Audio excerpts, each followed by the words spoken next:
A small hollow in North Carolina, there have been several Bigfoot sightings. Hunters may need to be on the lookout for something other than deer when they hit the woods this week. He hadn't been spotted recently, but according to these pictures, the legendary Mothman is back. The number of UFO sightings is soaring tenfold over the past 25 years. Now, she's not talking about people. She is talking about ghosts hanging around what some say is a real-life haunted house.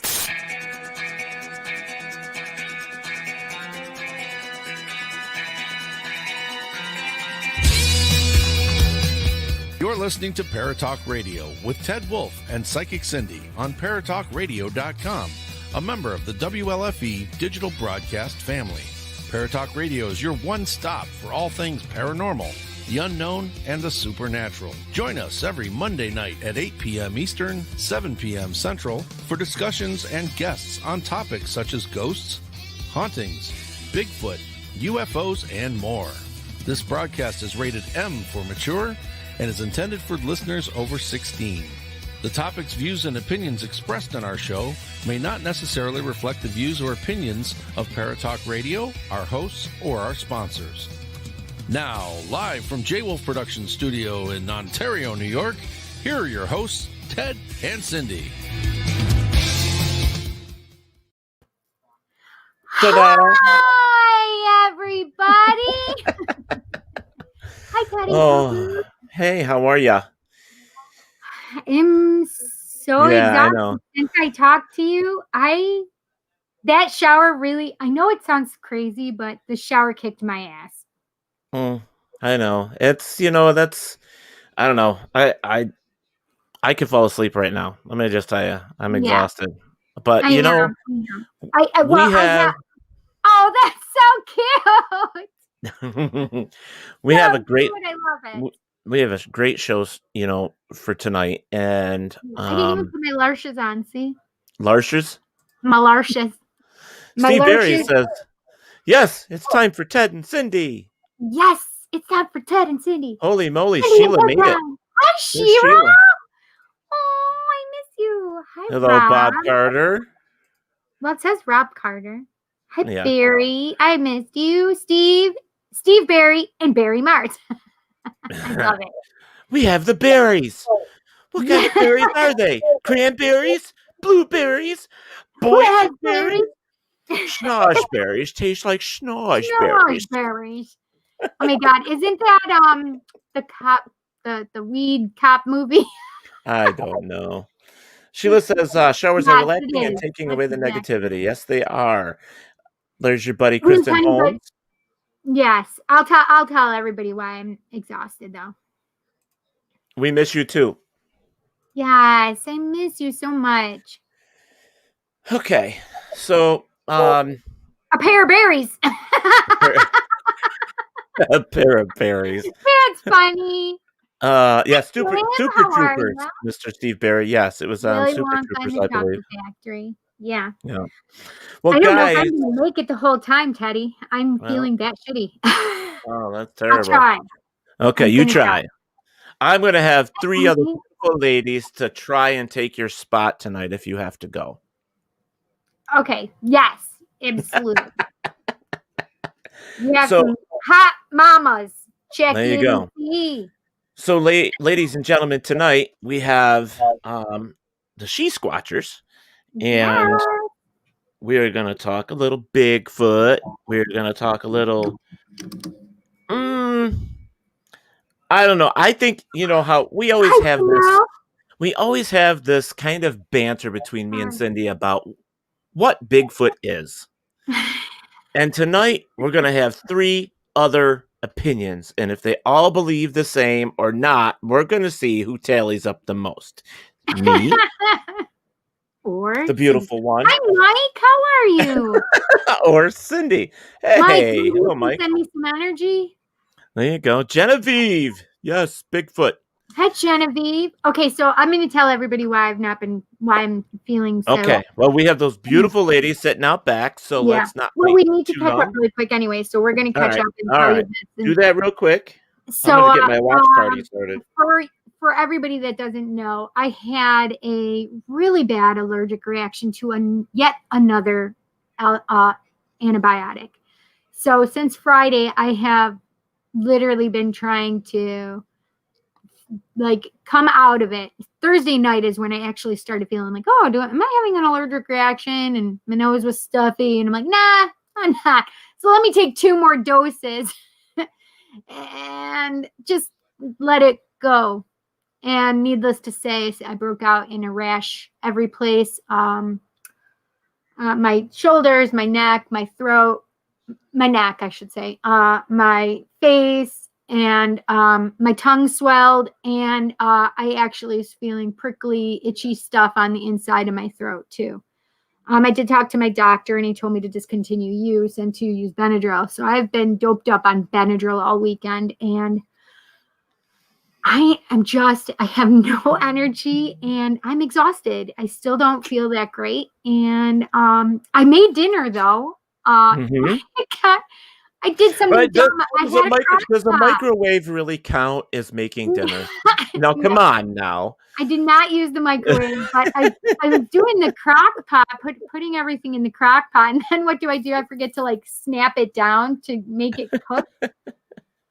My kid is starving, so. Mr. Ernie Atwell, thank you for joining as well. Yeah, I said hi to Ernie. Yeah. Okay. I'm trying not to sneeze. You know when you get that feeling like you gotta sneeze and you don't want to. Bless you. You gotta look to the light, Teddy. That's what you terrible. Look into the light. No, did you see what happened to Marianne when she looked into the light? I'm not doing that. What do you mean? Marianne who? The Poltergeist movies. Oh, Marianne, don't look into the light. Oh my god. Yes, Robert. I basically poisoned my body. Yes. All right. So Chanel says he is an autistic super beast man. My son says that's why no one can find him. He doesn't do peoples. Wait, what was that? Chanel's little son. He says Bigfoot is an autistic super beast man. That's why no one can find him. He doesn't do peoples. I love it, Chanel. Perfect. All right. So let's do this without further ado. Hey, Marilyn. I can't eat pudding anymore. I'm keto again. Yes. Marilyn is so great. This is like my mom from another lifetime. Marilyn Regan is joining us. Her son's real short story. Let me bring the girls in first, and then I'll tell the story. There's one, Miss Jenna Grover. There's 2. There's Tammy. And 3. There's Jen. We got them all. But anyway, we got 3 SHE-Squatchers this time. Yeah. All right. So real quick, the story about Marilyn Regan is her family. All of her children start with the letter T. Troy, Trevor, Tanya, all that stuff. Like mine are Jay. And my family's all Ted, Tina, Ty, Tim, Tootie. Yeah, so all T's too. So when we were really, really young, my mom had a real bad, serious accident. Had to do with her head. So we ended up going and staying with them for a little bit. And she was telling me the story once that she was trying to figure out who to talk to and how to talk to all the T's that were running around her house. And she had a hard time trying to remember everybody's names. So it's sort of like my mom does. Ted, Tim, Ty, Tina, Trevor, T's, all of you, get in here. Yep. I say 2. When I say 2, both of them better come. Yeah. So it's one of those things. So ladies, welcome to Paratalk Radio again. How are you all? Wonderful. Thank you very much for having us back, by the way. Hi, Cindy. I have not seen you forever. I just have to say that real quick. I know. I haven't seen you in forever. Although I love what you said, by the way. You never know what's going to come out of her mouth. Right? You just never know what she's going to say. It's true. It's absolutely so true. I thought you'd like that one. Yeah, well, I just got done adding that outro to her StreamYard, so she hasn't really heard it yet. I haven't seen it or heard it. No, I was going to put my lashes on, but I just don't have the energy to even put my lashes on. And you know what? Honestly, Cindy, if you feel like ducking out, go ahead. There's 3 of us, and boy, I know between us 3 alone, we could probably spend about 5 hours on the discussion. So no worries. No. If I feel worse, I will bid you guys adieu, but I'm going to stick it out as much as I can. Okay. Miss Jen, how are you? I haven't seen you in a while. How are things going? Good, very good. I rushed home from the gym. Your volume's a little low. We got to get your volume up a little, dear. Uh-oh. Can you hear me okay? Up there. There it goes. I think it's back. It's back? Yep, it's back. There you go. I gotta do this so I can see you guys though. And then there is the beautiful Miss Tammy, who, we don't get to talk to her and see her very often. Yes, I'm kind of elusive.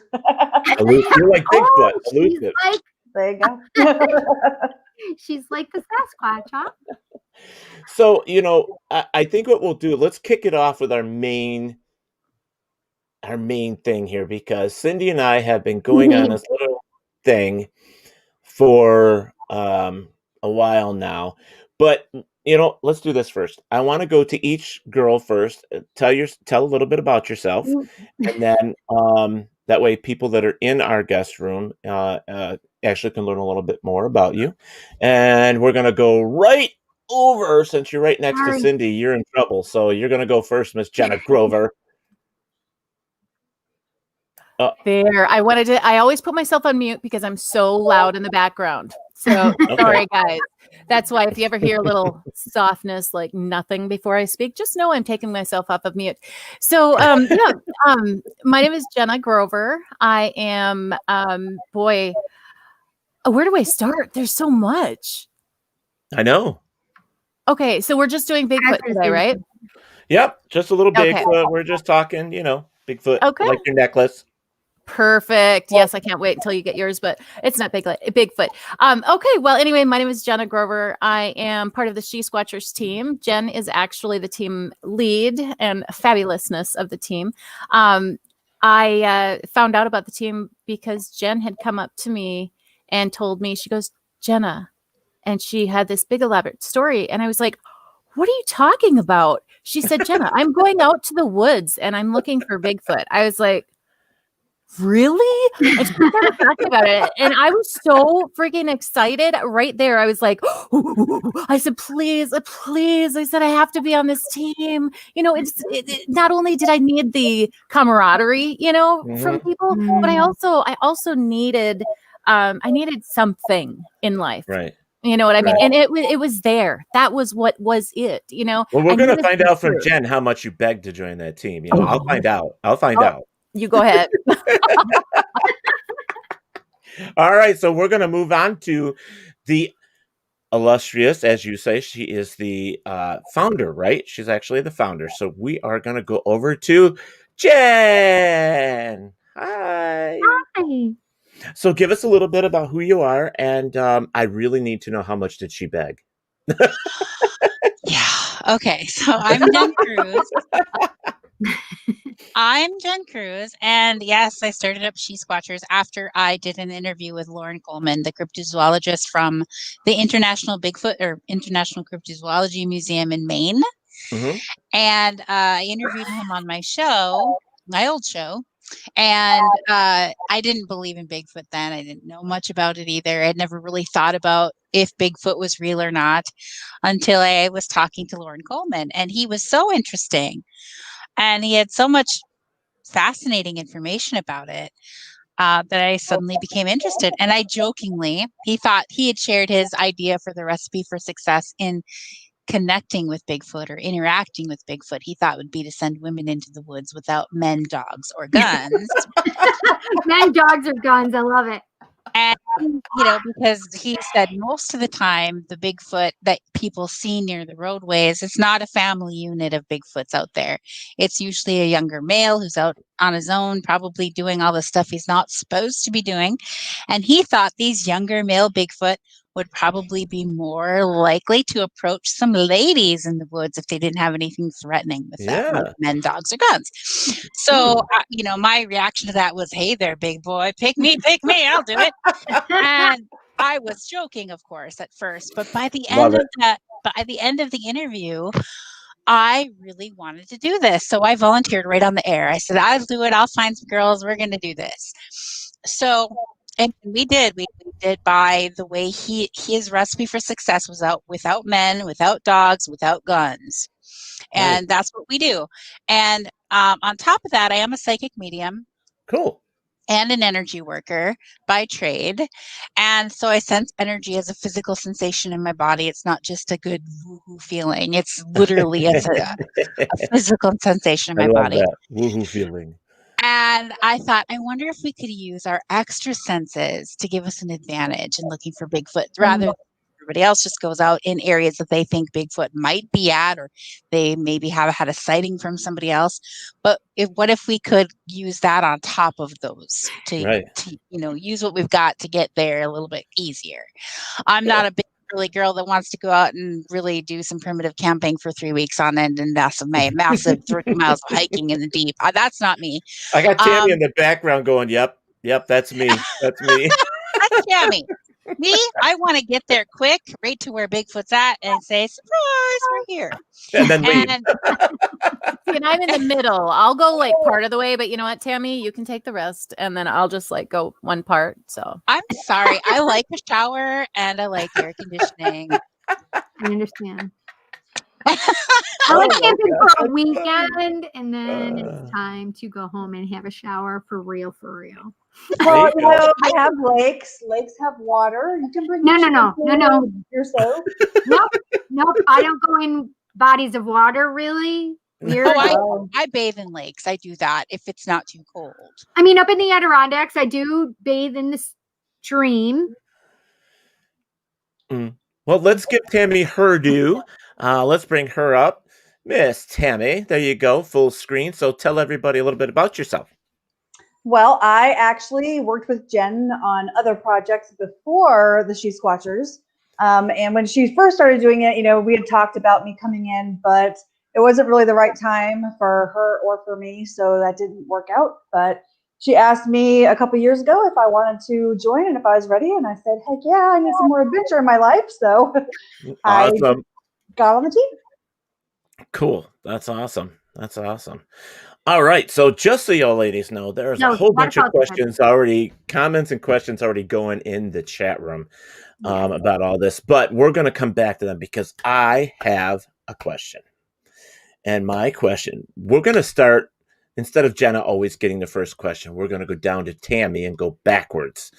All right. So, Tammy, here is my question. This is your independent thought. Okay. This is not anybody else, just you. Is it? Do I know what the question is? Yes, you do. Yes, I do. Do you believe that Bigfoot is an animal, just a regular animal, or do you think he is an interdimensional being? I'm glad you said that this is your independent thought, because I always have to preface my opinion with saying this is my own opinion, not the opinion of the team. Okay, so I believe that Bigfoot is an interdimensional being. I believe that when he is in our realm, that he is physical. And I believe that he can move between realms. And I believe that he travels through portals. And I believe that does he have anything to do with aliens? I think there might be a connection there. So I am open to learning. Do any of us know for sure? No. Why? Because nobody's ever interviewed Bigfoot. Ladies and gentlemen, that concludes our show for the evening. And we will see you. No. Okay, no, it's Jen's turn. Go for it. All right, Jen. My turn. Okay. I'm part Native American, so I really went to the elders of my tribe and I asked a lot of questions about Bigfoot, because Bigfoot is part of the basic teachings of the 7 teachings of the grandfathers. So Bigfoot represents honesty in the 7 sacred teachings, because they say he lives the most honest life. And honestly, when we go Bigfooting, I have the best luck on Indian reservations. Seriously, they're there. And the native belief from my tribe is that they are both physical and spiritual, and that they can go in between those realms at will. And that's the belief from the tribe. Now, me being a very I skeptical, just got goosebumps all over my damn body when you said that, Jen. That was crazy. me I being a got very one on my face too. that's awesome. Woo! Me being a very skeptical person, I needed to find out for myself and see evidence to that. I respect what the elders tell me, and I cherish all those things, but I still have that logical part of me that says I need to see this. I need evidence of that. And so I love collecting those native stories and the native teachings, and then I like to go out there and experience what is Bigfoot for myself. And one of the things that Native elders have told me is that they are very connected to the little people of the forest. Mm-hmm. And actually, there's a Sioux tribal member from the Dakota tribe told me that if I wanted to find Bigfoot, I needed to go to Seach Hollow, which is in South Dakota. And he said Bigfoot is always there with the Chehotnas. And now he was speaking a Dakota Sioux. So I was like, Chehotna, I don't know that word. And he said it's the little people of the wooded trees, the woodland trees. And he said they basically are little people, but they're the ones who look like little Bigfoots that are like 2-3 feet tall. And they look like Bigfoot, except they're full grown at 2-3 feet tall. And they're called Chehotnas. And that word is spelled Canotina, but it's pronounced Chehotna. He said they're always there in Seach Hollow with the Chehotnas. And he says they live nearby each other and they're always together. So I had a lot of questions about that, whether or not they were just baby Bigfoots. And they said, no, they're not. They're fully grown Chehotnas. So, and from different tribes, I've also heard that they are very connected with the little people of the forest as well. So I think that's true. I've seen I've seen things and experienced things that makes me question, where did they go? Right. We found footprints that were fresh going up the side of this gravel pit. And Jenna got to the top of the hill. I never did. That was way too steep for me. But she was climbing on her hands and feet and sliding down this next to the footprints, trying to get to the top. It was so steep. And when she got to the top, I said, where did they go? and she said they stopped right here, and there was these perfect circles and circles within circles within circles within circles on the flattened ground right there, which is the top of a gravel pit hill. There was weeds growing up there all over, but right there were those circles where they were all flattened. And just these circles within circles within circles, which really I understand. Jenna recognized circles within circles because I was always talking about petroglyphs, and the petroglyph that's drawn like circles within circles or a spiral, that represents a portal. And I was talking to her about how the native elders say that Bigfoot travels through the ground, under the ground, instantaneously to another place through tunnels that he makes. But it's instantaneous from one place to the other. So what they were describing was a portal. So when she gets to the top of the hill and those footprints, which are very clear on a gravel pit, just got to say they're super clear. You can't miss them. You can't mistake them. And it was up there with these flattened weeds and these perfect circles within circles within circles. And the footprints didn't go down. They didn't descend the hill. That tells me, wow, that's very interesting. Yeah. Super interesting.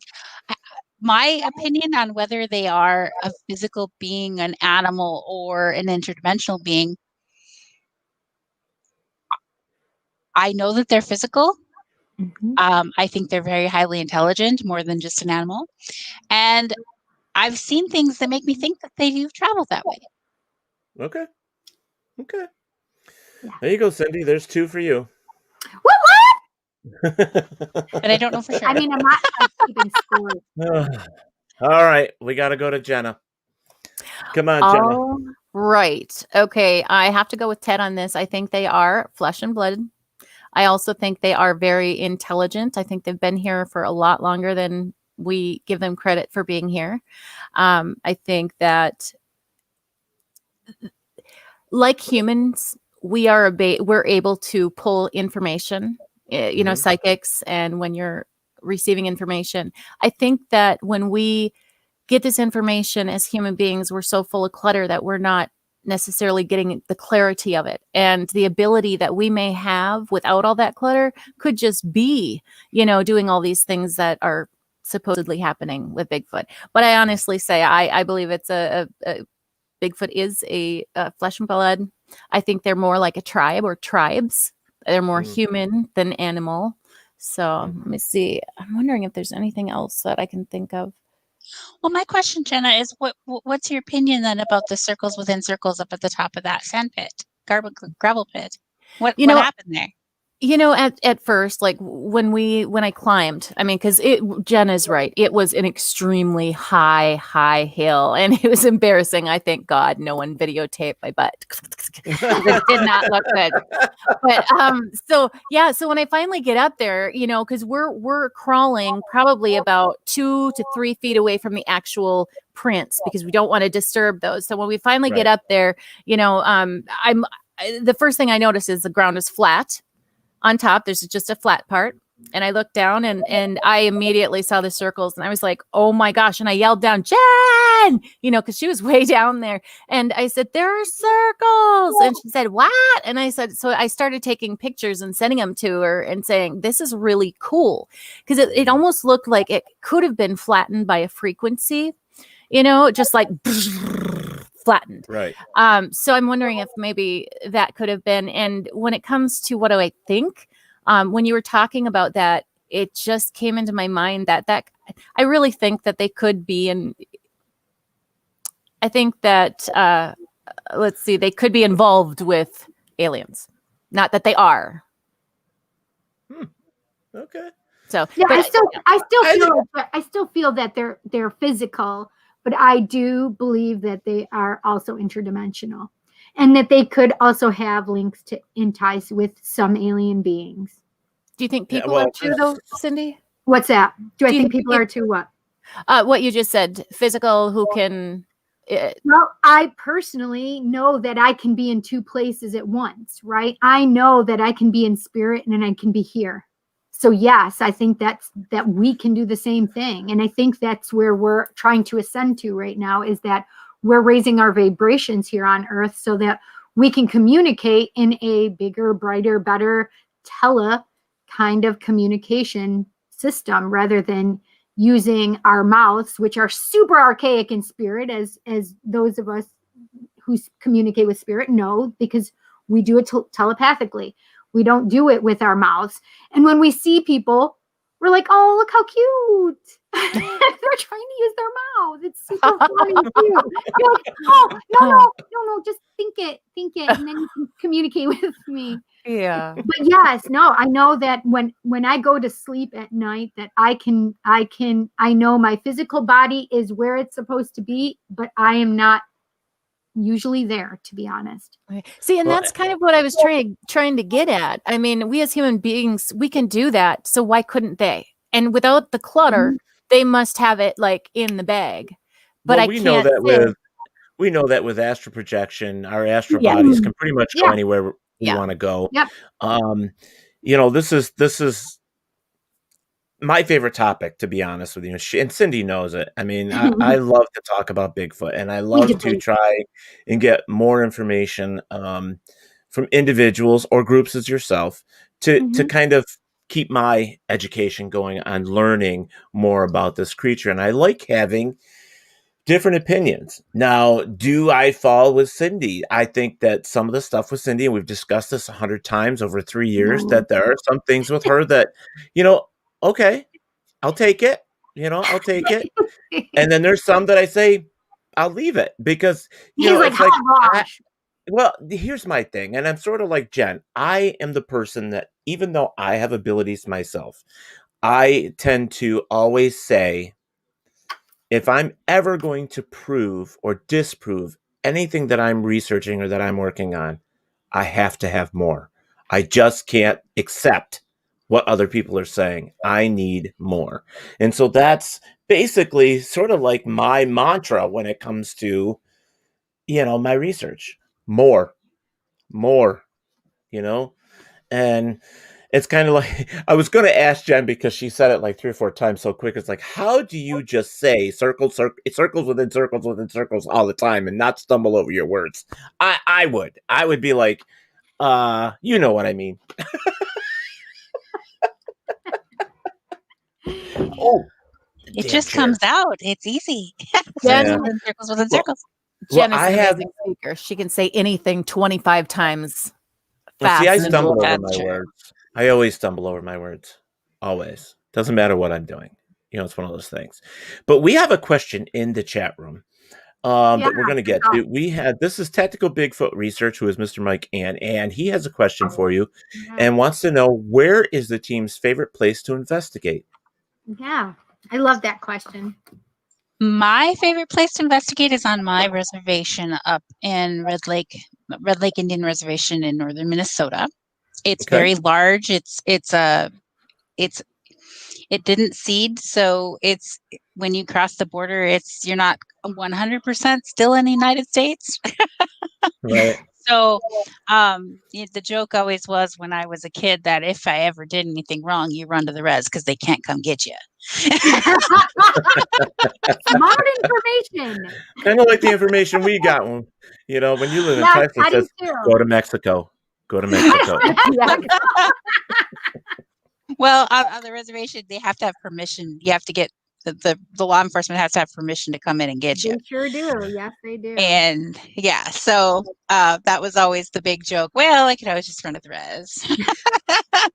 But yeah, I actually did run there one time when I was going through a divorce. I ran there from my husband. Yeah, I can see that. Oh, Mr. Robert White is being a funny man already. Well, he's been funny. Hi, Brett. He said that if you go out in the woods today, you better go with supplies. If you go out to the woods today, you better be bringing some pies. Because all Bigfoot that are in the woods say today they're not eating wood. It's a poet. It's a little poem. Aww. It's beautiful. Only you, Jenna. Only you. I can appreciate everyone's talent. I really can. Yeah. I really can. And Robert's so funny. Cindy, I swear I'm feeling you're feeling so hollow to me, like empty, like in your mind. I keep feeling it. And every time I try to talk, I feel like I'm talking in a big room, like a big dark room. And there's, I literally, so I would protect myself so nobody else would pick up my stuff. I have my Labradorite, I have my citrine and amethyst, and I have my amethyst on. So I was trying to protect my energy so you guys didn't pick up on it. I'm surrounded too, but I tell you what, sorry. I just had to say that because it's like, holy buckets. If you're feeling that, like, I just texted these guys. I said, it's hollow in here. I can't figure it out. It's weird. And Teddy said it yesterday. He's like, I don't know. Something's wrong with you. Something's up. He goes, I don't know. I'm worried. Yeah. It's just because I have been so drained. I have not been able to regain my strength is what it is. This was probably the worst allergic reaction I've had, to be honest. And I am so allergic to everything now. And that was one of the things, like I was down, like I'm kind of like, if I were to be depressed, this would be the feeling, I guess that would be, the hollow. And it is. And because if I really were to get sick, I can't take anything, literally nothing. There's nothing that I can take. And I was really to a point, and I don't want to depress anybody, but I literally was like, Spirit, what the frick is going on? Like, I'm what's going on? Like, why am I so allergic to everything now? And they said, your vibration is getting so high that you can't take those man-made poisons anymore. Wow. And I literally, like, I stopped dead, and I had to like really like allow that to like integrate within me. And I've been processing it since Saturday because that was so heavy. Like, I'm like, holy crap. Like, but now I need to know what can I do? Can you lower your frequencies maybe? Because I know you have some control over frequency of your body. I'm not very good with that. If I shut myself down, like even shut my chakras down, I feel like one of the kids that told me what Ritalin felt like. He told me that, it's like being in a box. You have a box, and when you're not on Ritalin, you're just zooming all around inside this box. But then you put Ritalin in, and then there's a circle inside the box. And now you're just going bing, bing, bing, bing inside the circle instead of having free roam inside the whole box. And so now your brain is just here instead of here. And I understood that so much. And it's kind of the same way. Like I literally feel like my skin is crawling if I shut down, and I can't do it. So it's so hard for me when something like this on such a level, I have to try and understand. What I was thinking is that you are allergic to so many things, including alcohol. So maybe you should take a glass of wine, just put your feet up and drink a small glass of wine. No way, I'm not going to take, especially one of the things that I'm totally. Listen, I'll just take a shot. It would be better for me just to take a shot than for me to have a glass of wine. Because what's that line? The enemy of my enemy is my friend. So if it's, no way. I wouldn't do it. Especially now I'm already trying I thought it was funny for a second.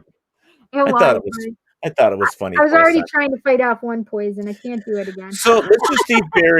Steve Berry is here, and he's a friend of mine in Ohio, and that's so cool. We love him. Did you see what he said? He's like, if Cindy leaves, then I leave. He wants to know. I know he's being a smart ass about this, but he says, and does Bigfoot like blondes?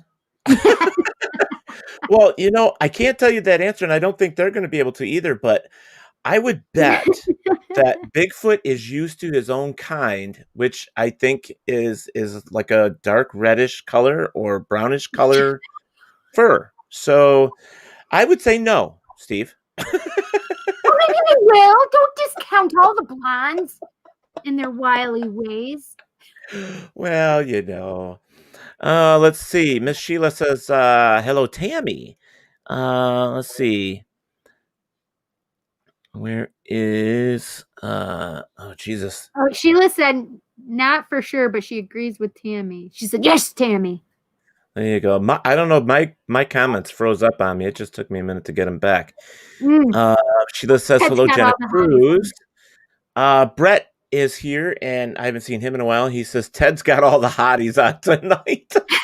That's right. Listen. Oh, man. That's why I've always said men are such dogs, just such dogs. I'm just picking anybody. Chanel says, my son's opinion is Bigfoot is autistic and loves to hide because he doesn't like peoples. Well, that's a summary of his opinion. He says he's a beast man, not the blue one either. He has big feet because he doesn't like shoes either, Mom. He sounds adorable. Who's the blue one? Yeah, I want to know who the blue one is. I want to know who the blue one is. Is that maybe the Yeti? Oh, from like Rudolph the Red-Nosed Reindeer? Oh, yeah, Bumbles bounce. Bumble. Yeah, his skin was blue, right? He had white fur and blue skin. Yeah, I got another one, but he's not a Bumble. I'm trying to think of what he is. Hold on a sec. I'm not sure what he is.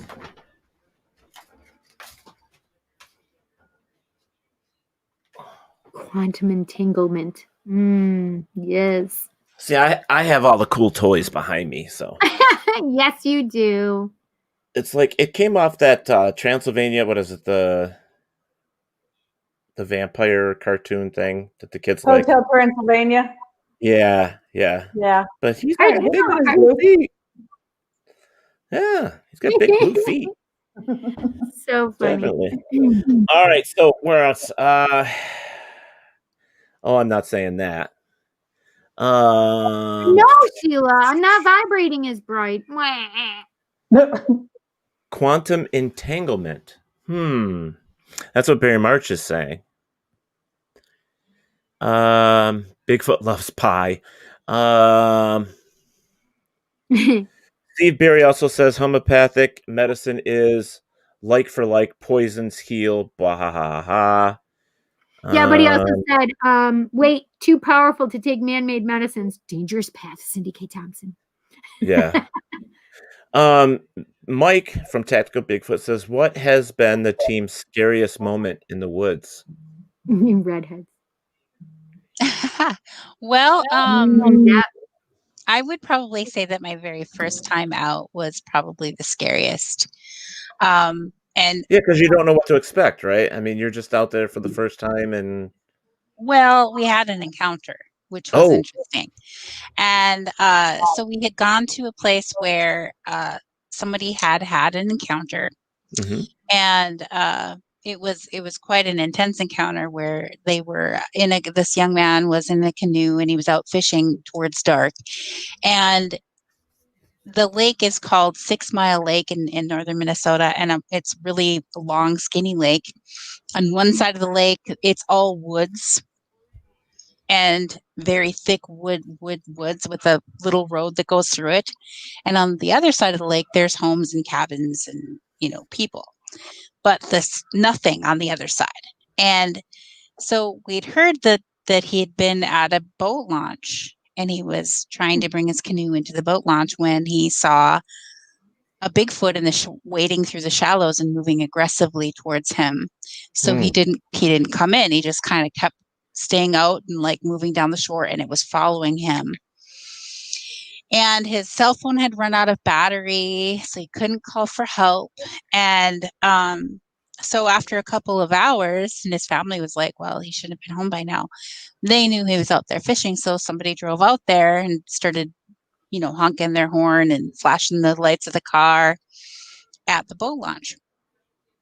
And Bigfoot then got spooked away and ran into the woods, and he was gone. So then he came in and told his family members what had happened, and he had paid attention to where he went into the woods.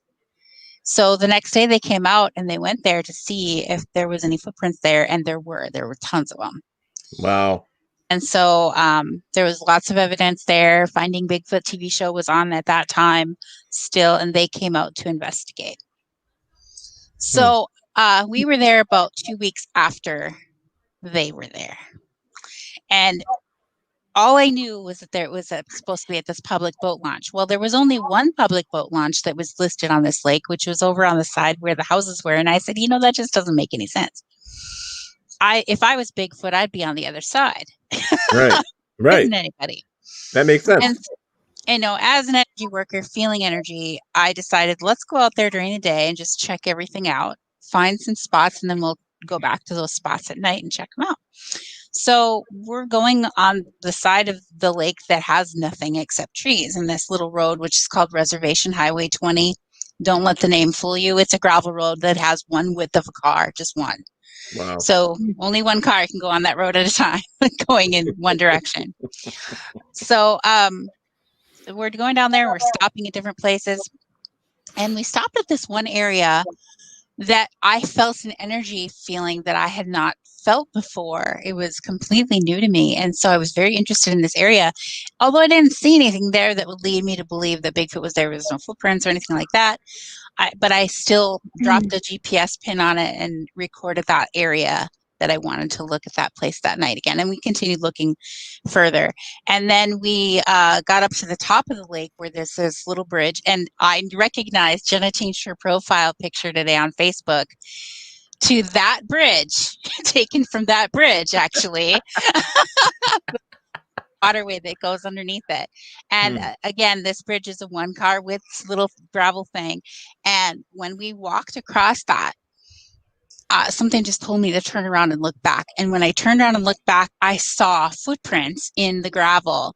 And It wasn't that you could cast. It was just barely there. It must have been wet at the time that he walked there, and then it hardened. So it wasn't something deep enough to cast, but you could definitely see this trackway. You could see that there's no way that it was made by a person. You could see the toes. You know, it was definitely a bare foot that was larger than a foot that I had seen before. So this was fascinating to me. Now remember, I didn't really believe in Bigfoot when I started out, so this was really cool. Right. And then we decided to come back when it got dark. So we came back, we stopped at that place. The energy felt good, different to me. Mm-hmm. And when we got out of the car, almost everybody had their equipment in the back hatch. Now, I had brought with me a bunch of paranormal investigator chicks that I knew from different places. Okay. Because they had, the night vision cameras and da-da-da-da-da. Right. And, starting out with Bigfooting, you didn't really have any equipment. One of them had borrowed a thermal camera from somebody. And so she handed it to me when she got out of the car because she was going to go get her stuff. And now I'm excited to play with this, my very first time with a thermal camera. And I'm glancing through the woods with it, and seeing if I could see anything out there, like a bunny or whatever. And all of a sudden I point it towards where we would have driven if we kept driving, but we just stopped and parked on the road. And out in front of the car, there was somebody standing there on the thermal. What? It was so dark you couldn't see that far away from the car. But I'm looking and I'm like, there's somebody standing there. And so I just assumed that was one of the girls walked out in front of the car. So I said, hey, who's in front of the car? And nobody answered me. And so, who's in front of the car? Nobody answered me. And then hey, who's in front of the car? And Marlo noticed that I was sounding more anxious, and she comes running up to see what was going on. And she looked at the screen and she saw the person that I was looking at on that thermal. And so she looks up at where I was pointing it at and to see if she could see whoever that was standing there. And she said, oh my gosh, I just saw red eyes. And so I looked up from the thermal to see if I can see eyes, and I didn't. And then when I look back down, can't find it again. It's gone. Oh, yeah. And so I was like, okay. And there was none of our teammates up there. Now, I'm just going to say that was my first time with a thermal. And so it wasn't that day. It wasn't the next day or the next week. It was months and months, I think actually the next year, until I realized that what I was looking at on that thermal was not wearing clothes. Because when Jenna got a thermal camera and we started playing with it, I'm like, hey, everybody looks different when they're wearing clothes. They're right? Where that didn't have clothes on. And I asked Marlo about it, and she said, yeah, that it didn't have clothes on. She didn't, she hadn't played with thermal before either. So that was a hindsight moment. Right. Yeah, that's cool. Since we couldn't find it again, we decided to walk that way into the woods because it was kind of on the left-hand side of the road. So we decided we were going to go that way. So there was 5 of us that night. 3 of us decided to go that way. It was me and Marlo and one other girl. And the other 2 just kind of stayed on the road. And so we walked into the woods towards the left, and we didn't get very far before we heard something. And we just stopped, and we're hearing something coming through the branches of the trees, and a rock bounces on the ground about 3 feet in front of us. And I look at it, and it bounced, and I'm like, is that a rock? And Marlo says, I think that is a rock. And we're just both dumbfounded by this. And I have to say, this was my first time. I did not know very much about Bigfoot. I absolutely was clueless to the fact that they throw rocks at people. I didn't know that. Right. Yeah. And so then here we hear something else coming through the branches, and another rock falls down and bounces on the ground. I'm like, oh my gosh, something is throwing rocks at us. Yeah. And at this time, again, I still not a big believer in Bigfoot, right? And I'm like, I grew up in the woods in Minnesota. Nothing has ever thrown rocks at me before. Deer don't throw rocks, Up to you. Bears don't throw rocks, And I was just like, what's going on? And so when I found out that Bigfoot was known for throwing rocks, I was like, really? So it was quite an instance. But so then I kind of opened my awareness to like, what does this mean? And I got the feeling, don't walk this way. I'm like, all right, so we're going to back to the road. So we went back to the road, and we're standing there about 20 feet in front of the car or so on the road with the other 2 girls. And one of them says, hey, let's do a Bigfoot call. I said, yeah, go ahead, you do that. So she does a big whoop, a big Bigfoot call, whoop into the woods, and we just stood there very quietly waiting to hear if there was any response. And we didn't get a whoop back, but what we got was something started walking towards us from the right side of the road. And now something was throwing rocks at us on the left. Now something is walking towards us from the right. Yeah, so you gotta feel she's surrounded. I'm surrounded. And you could hear it very clearly. It was bipedal, had 2 legs, and it was stomp, stomp, and big sticks were crunching and crashing when it would take a step. And all of us with our night vision cameras pinpointed on that sound towards the sound, trying to see what's there. Can't see anything. Well, part of the reason is because all these girls were paranormal investigators, and their cameras light up haunted houses really well, but they don't do very well to light up the woods outside. Yeah, exactly. So we learned that. That was a learning experience right there. So we're not seeing anything. We can't tell what's coming, but it's coming. And then, just as if there was somebody went like this, all of a sudden that sound of something walking towards us started coming from various directions around us, and now it's coming from different directions all at once. And we just kind of circled up back to back facing out, and we just automatically did that. I think that's a survival thing. Right. And I kind of stopped and looked at us and thought, wow, we didn't make a plan for what happens if we feel like we're in trouble, but this is good. Automatically did that. And I kept trying to eliminate feeling their fear so I could see what was really out there. And I was like, don't be afraid. And one of the, we couldn't see what was coming, and they were terrified. And one of them said, Jen, do your tobacco thing. Yeah. Now we were on an Ojibwe or a Chippewa Indian reservation, not the one that my family comes from, but one from down the road. And I do speak some Ojibwe, and I have my Indian names or my spirit names that I received in sacred ceremony. And so I took the tobacco into my hand and I started to pray in the Ojibwe language out loud. I introduced myself with all of my spirit names. And I named my Wa'a, the one who named me, and I started naming my family members, which is the really old traditional way of introducing yourself in that native way. So you keep telling people that they would until they recognize someone that you're related to. And so you just keep telling your ancestors until they recognize. And then I said clan, and I started giving thanks. I said, I thanked the little people. And then when I said, Miigwech Gichisabe, which is thank you, Bigfoot, everything stopped in an instant. It didn't retreat. It didn't come forward. There was no more noise. It was like stopped. Everything stopped. Wow. I got goosebumps again. And I was excited at that point. I was like, because I had heard from elders that you can pray to Bigfoot. And you can pray to Bigfoot to keep the deer off the road when you're driving. You can pray to, and they will. And you can give offerings, tobacco offerings, and ask Bigfoot to do this for you. And they will help you. And I was like, really? Okay. And, I respect that. But again, I'm that logical person that needs to have that experience that says, yeah, that's true. And so when I Miigwech Gichisabe, which is thank you, Bigfoot, and everything stopped, I was like, yeah. Yeah, I would be too. That's exciting.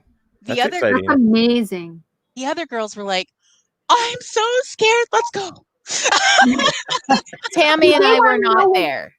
Tammy and I were not there yet. And I figured that. But this is the thing is, so did the other girls say, okay, what did you just say to make them stop? They didn't care. They knew that I was doing an Ojibwe prayer, and they just wanted it to stop. They were just scared. They just wanted to go. That's all they cared about. They just wanted to leave. Okay, well, one of them said, I would have stopped right there and been like, okay, what did you just say? Well, that's you. I mean, I totally would have. I'm like, what did you just say? Because whatever you just said, stop whatever is going on around us. So yeah. Well, see, I was raised the same way, out here in no man's land.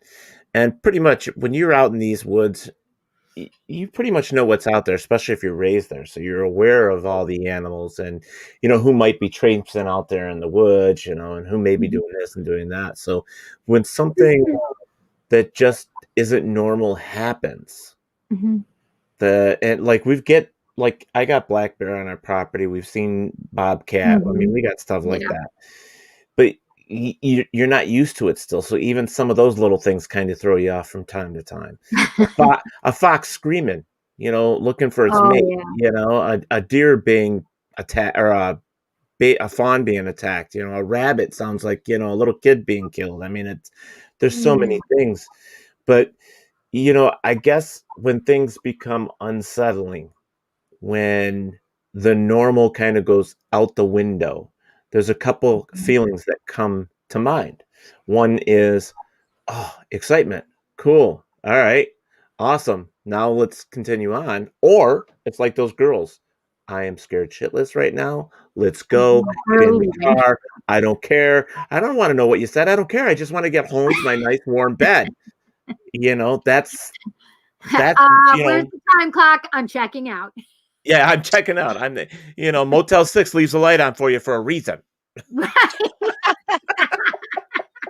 And they said, I've been in the scariest of haunted places, and this is way scarier. This is way scarier than that. Oh yeah, no, I'm always, I always feel scared, more scared outside in the woods than in a haunted location. Well, I think that's because first off, Real threat. You're talking about a place where there are predators still, especially here in New York. I don't know what Wisconsin, Minnesota, Dakotas. I don't know what any of them have for predators, but I know that here in New York, we still have coyotes, we still have bear, we still have cougar, we still have bobcat, we still have coyotes, we have wolf. We have all these different types of predators out here that if you're an individual by yourself out there and you don't know what you're doing, you can fall prey to the woods.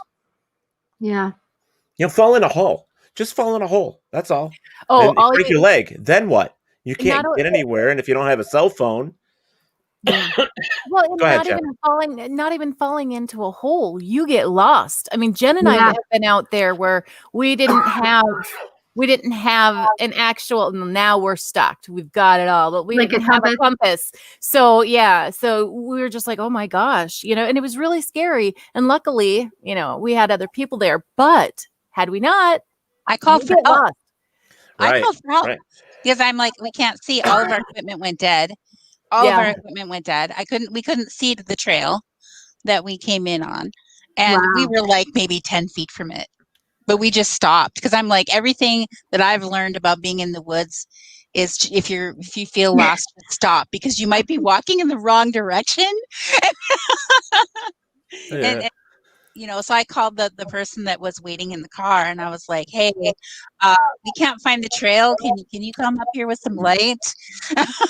Right. Yeah. There's a lot of they're all talking about that in here now. And it's like, let's see, Tom is saying, not me. I absolutely love the woods. That's my videos. That's what he does. Tom does a lot of things like that. Interesting comment.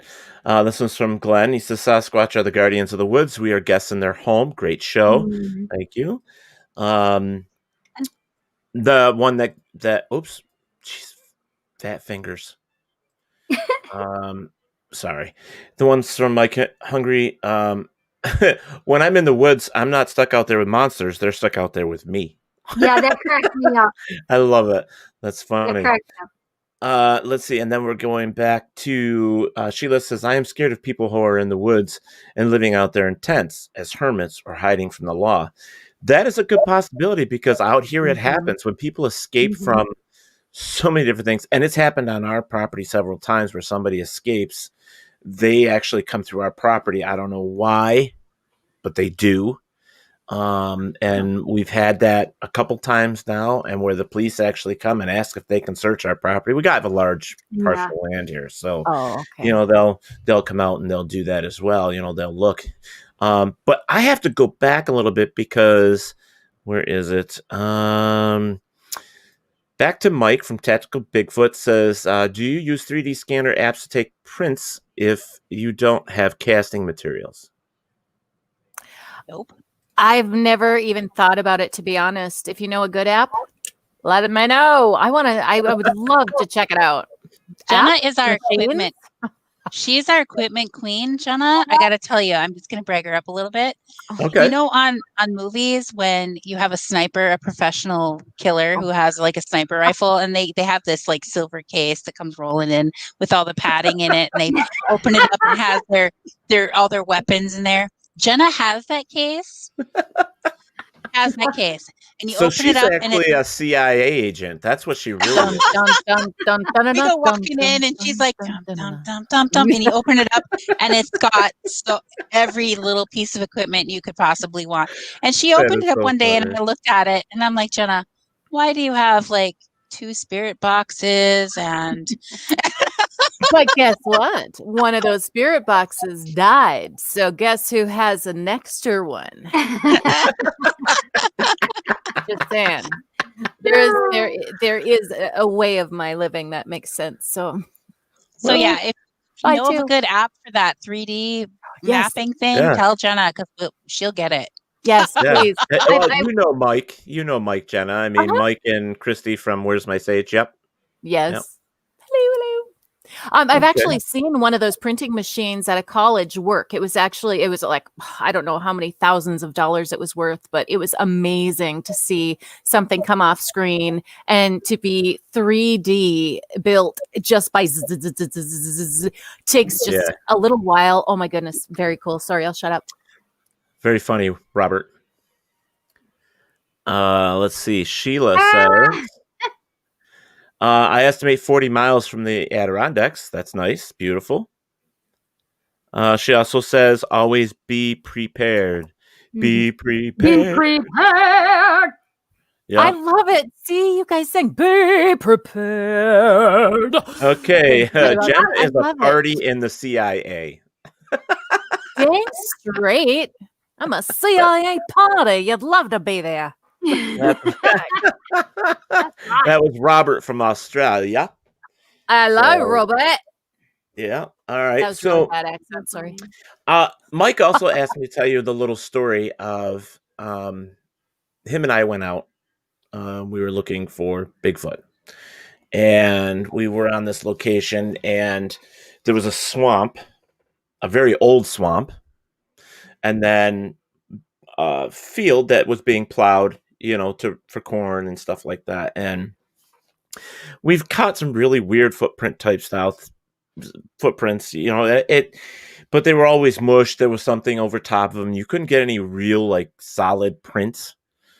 So we went out, and as we were walking up against this swamp, now you have to imagine it's like here's a plowed field. Here's a little tiny path between the field and the woods to the swamp. Okay. And I can't remember who exactly did what at the time, but I know somebody was, when nature calls, in the woods.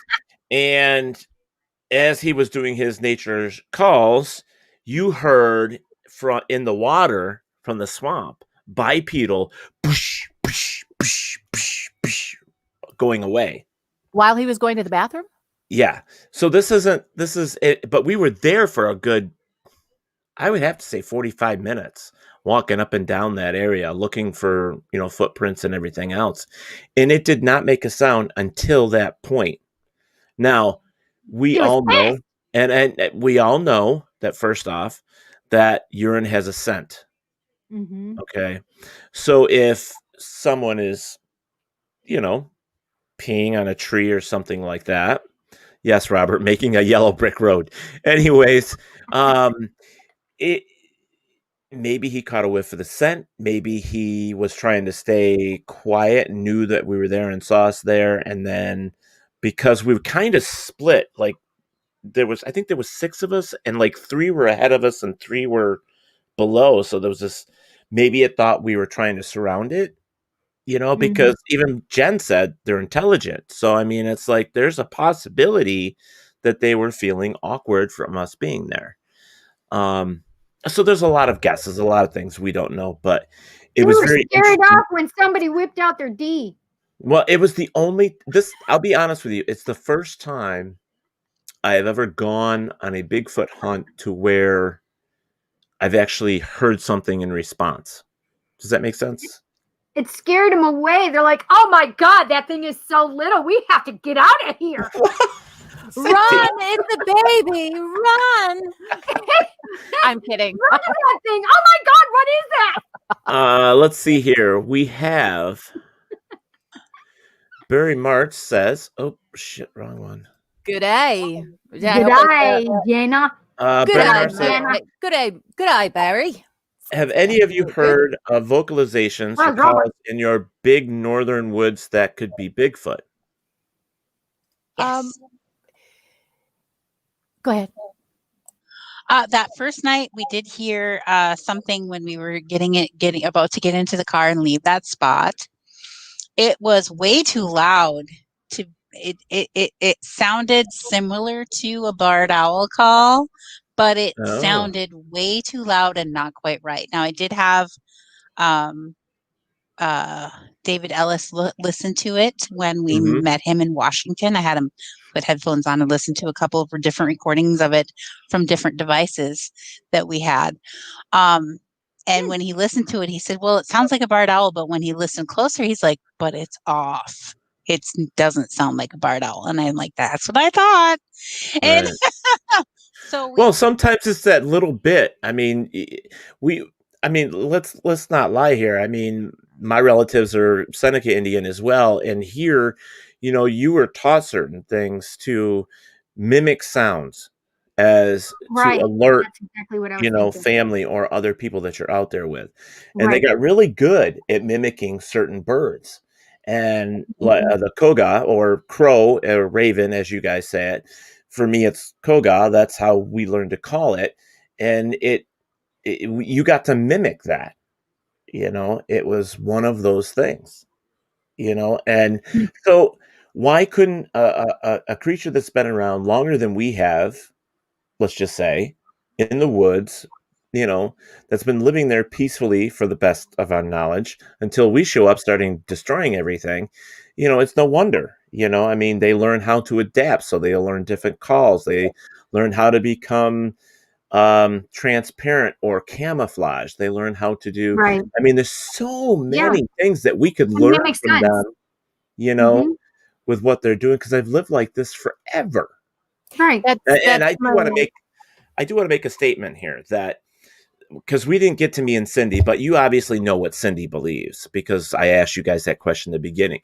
But myself, I like to say that I would like to believe that Bigfoot is real. I'm not going to tell you who he is. I'm not going to tell you he's interdimensional or not, but I'm going to say I would like to believe he is. So meaning I need more, just like I said. I need the proof in the pudding. Yeah. Oh, I can't have pudding. Dang it. Yeah. So, well, I guess this is Steve was putting in here. He says, come on, question. Get up there. Caw. Yeah, well, that's not the one I was getting to. I was trying to get to the one before it. Actually, Bigfoot can mimic. Possible. Yeah. Remind me to tell you about caca. Uh-oh. Go ahead. We're reminding you. Yeah, go right ahead. I just snorted. Jen, will you tell it? You tell it so well. Oh my gosh. I can make the noise, but can we save that for a second? Let's go do our real quick commercial. Okay. And then we'll come back with the caca story. I don't know how else to say that we're coming back with that other than caca. So, perfect. Guys, don't go anywhere. We will be right back. 2021 just got better. Your favorite shows from WLFE DB Radio can now be found on Facebook Live and YouTube Live. Yes, we now video stream to both of those platforms. Search for your favorite shows like Where's My Sage, Inside the Drag Closet, Across the Pond, Everything Yet Nothing, Paratalkradio, Step into the Paranormal, The Creepy Parlor, Just Cindy, and more. Now you won't miss an episode. Remember, follow Facebook Live and YouTube Live. Make sure you subscribe and follow your favorite WLFE-DB radio shows.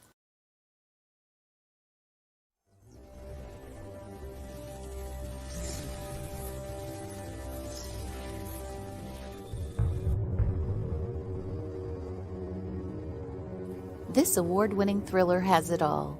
Murder, political intrigue, mob revenge, and a bit of romance. Not to mention strong female and male characters with a storyline that could be tomorrow's headline news. Now for a quick peek into our story. To help solving a nationwide plot involving the assassination of several U.S. senators, the O'Rourke team is called in. To complicate matters, they now have to work against the clock to rescue one of their own. You see, the mob didn't take too kindly to the O'Rourke team's involvement last spring. It seems to have led to the indictment of their boss. Will they succeed?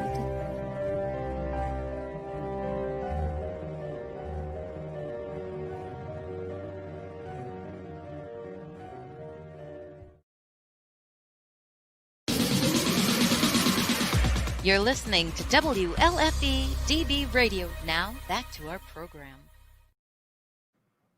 All right. So we have been sitting here with these beautiful ladies and talking about Bigfoot and everything that goes with Bigfoot. And we have a lot of people in the chat, and there's lots of questions and comments coming in. But before we started our commercial break, there was a story about to be told, and it was called Caw Caw. So we're going to let Miss Jen from the SHE-Squatchers kind of tell us that story. Oh my goodness. So Jenna and I were out during the day, and we were walking down this trail it's a pretty long gravel trail that goes to a boat launch. And we're walking and walking and walking, and all of a sudden we hear this scream. It was like, ah! And it almost sounded like a woman screaming, ah! And it was through the trees, and I was like, what the heck was that? And so I went, ah! Back, and then it answered, but it sounded like scared almost that I answered it. Right. Wow. And so we were going back and forth, and I was like, well, this is cool, Jenna. What do you think it is? And we didn't know what it was. Okay, honestly, it almost sounded like somebody was out there. I mean, that's how could have been human. Almost human it could have been. So sorry, Okay. go on. All right. So I was making the sound back, like trying to mimic the sound that it was making and screaming at us, like ah! And all of a sudden, Jenna goes, cuckoo, ka-choo! Yeah. Because I thought if it is somebody, I'm going to catch them and they're going to laugh. So I went, cuckoo, ka-choo! And I just yelled it out. And Jen starts laughing. I start laughing because then I realized what a dork I sounded like going cuckoo, ka-choo. So we have so much fun out there, you guys. Seriously, we may be very serious doing a lot of this, this research, but we do have a blast together. We really do. Now, Tammy's been really quiet for the past 20 minutes, so I'm going to ask her a question. So do you gals do the wood knocks and do the squatch calls and all that stuff? Well, sometimes, but as a rule, we don't really. When we get out there, we use remote viewing before we get there. So we have already looked on the map to see if there's a Bigfoot in the area. And we use Google Maps to go to the area, and we don't usually have to call for them and knock on the wood and things for them because we can usually just find them. Hi, Bill. Huh, nice. That's cool. And I love trees, and I refuse to hit them. That's the... Okay, so we have Chanel who says, so what's the oldest story you have read or seen reported in North America outside the Native American belief in Bigfoot? I suppose that would be Daniel Boone, right? Daniel Boone did have a good story, yeah. And then, of course, it was a short story, but President Roosevelt as well had a Bigfoot story. Yep. But I did have. I didn't know that. Yeah. Yeah. And Daniel Boone, I didn't know about. Oh yeah. Oh yeah. Wow. I'm not super familiar with the story, so I don't feel confident in retelling it. But real quick. I did have an experience where I guess it wasn't last year. It was 2019 in November. We were in Ocean Shores, Washington, and a native man approached me and he asked me if I could remote view some areas for him. And I had some time, so I did. And he would just pull it up on his phone and hand it to me because he knew that when I covered that in our presentation, that I use Google Maps or Google Earth to look at areas from above. And that's how we do the geographic remote viewing, to lock down a location. And so he'd open it up on his phone and he'd to an area and hand it to me. And I would look at it, zoom in and out, and I would tell him where. And touching the screen, you can drop a pin, a GPS pin. And I would drop a pin where I would see something. And I would tell him what I saw there. And there was one instance where I dropped a pin and I said, I'm seeing a Bigfoot leaned against a tree like this, and right there at this tree. And, he was really weird about not giving me any feedback, which was odd for me, I guess, at the time. But then his wife approached and said, hey, I'm going to go do this. And he says, okay, I'm going to stay here. This is really fun. She actually picked out the exact tree where we saw that Bigfoot standing leaned up against. Wow. And I was like, okay, good. That's a little feedback. At least I'm hearing something, because I like feedback. Right, Cindy? You like the feedback. Sure.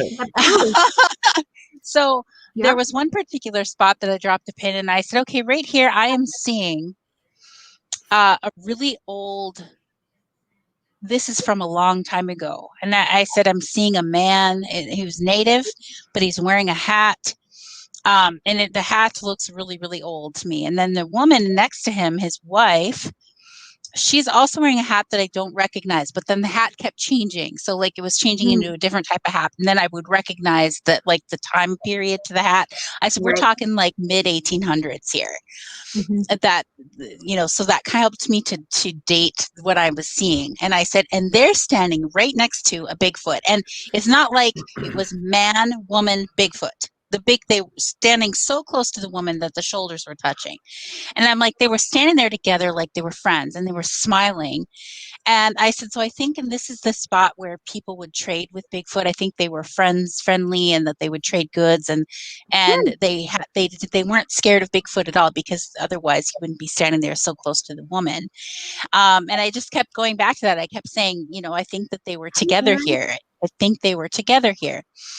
Well, he again didn't give me any feedback then, but a few weeks later we were messaging back and forth on social media, and he says, that spot where you saw the man and the woman and the Bigfoot together? And I said, yeah. And he says, could you tell me more about that? So I told him, just what I had thought about that. And he says, it's very interesting, because that is the exact spot that our tribe had a village. Now there's nothing there except for woods. But he said that was the location of one of our tribe's villages where we lived with Bigfoot. Wow. What? That's amazing. The Bigfoot people were there living with them. That's amazing. So I'm going to throw this up here real quick. It says Roosevelt identified the culprit as a Sasquatch or Bigfoot, but its bipedal stance, hideous smell, and prolonged screaming in the northern woods dovetails with descriptions and indigenous stories. Sorry, I cut off the S. It just wouldn't fit. So yeah, I know that he had stories. There's plenty of stories in the past that you can look up. There's a lot of that down there.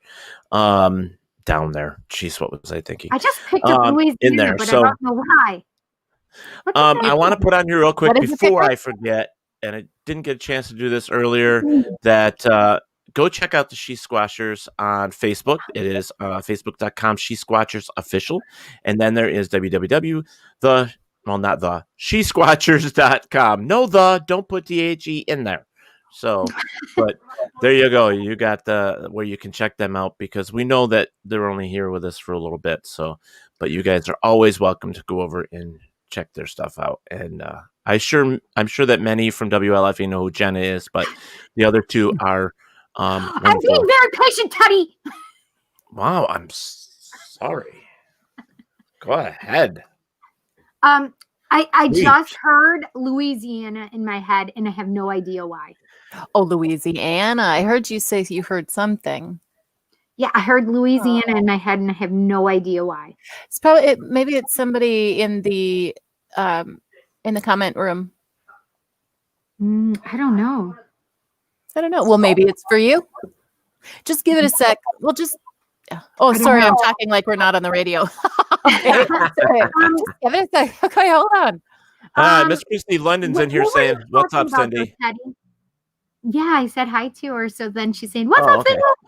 Well, I was talking about Roosevelt with the him seeing. Oh, so Bigfoot do you know where it Sasquatch. was that this happened with Roosevelt? No, I didn't look that part up. I know that him and the person he was with, Bowman was his name. They had described, in fact, Bowman, when Teddy basically described it, he kind of laughed it off because Teddy told him it was a bear walking upright. I don't know, girls. I think it's for you. There's something about Louisiana with you guys. I've never been to Louisiana. Have you, girls? I have. I haven't. Somebody's going, huh? Thank you. Beautiful job with this jewelry, Jenna. I haven't been to you're in Louisiana, Texas? but I really want to go to New Orleans. So. Well, just so you know, Steve Berry is saying the voices in my head keep saying, "Hug them, hug them all." Bring it on in here. Come on. Grab your screen. Thank you, Mr. Robert White, for repeating me. Thank you. I appreciate that. He says SheSquatchers.com. Jenna, do you live in Texas?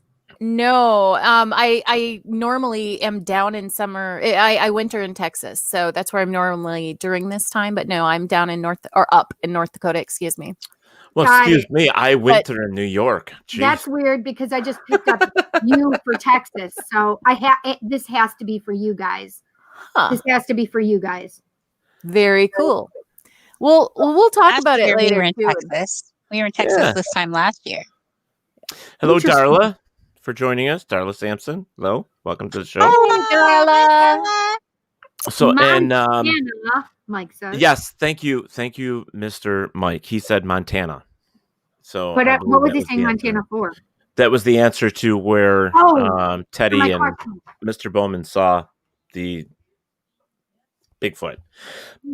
Oh, where was it? So, Montana. Oh, okay. I was still trying to look it up. I'm so bad on the internet. It takes me forever. Jen and Tammy can tell you this. I don't know how to run anything. People text me and I'm like, but yet you're the equipment guy. Yeah. Come on. What's up with that? I'm the looking up on the internet person. Oh, okay. Yes. So we have Tech Girl look it up on the internet, and okay, Jen. So what do you do? No, I'm just kidding. I'm better than a Google search. I'm better than a Google search. Yes. He literally does everything. Oh man, I had to. That's funny. He said yes. It was Montana for the Roosevelt story. Yes. But where was Daniel Boone's story? Oh, I didn't even look that one up. I'm sorry. I just put it down. Hold on. I was looking it up. Daniel Boone and Bigfoot. That's what I was going to just say. On the trail with Bigfoot. Let me see.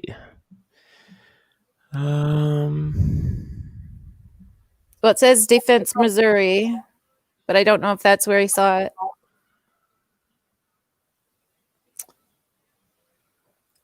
Interesting. I heard a juvenile Bigfoot when I was out at my mom's place in Lake of the Ozarks in Missouri. Really? Yeah. We were just hanging around outside, and it was just about sunset, and we were outside playing cornhole, and all of a sudden I started hearing one yelling, and I'm like, wait a minute.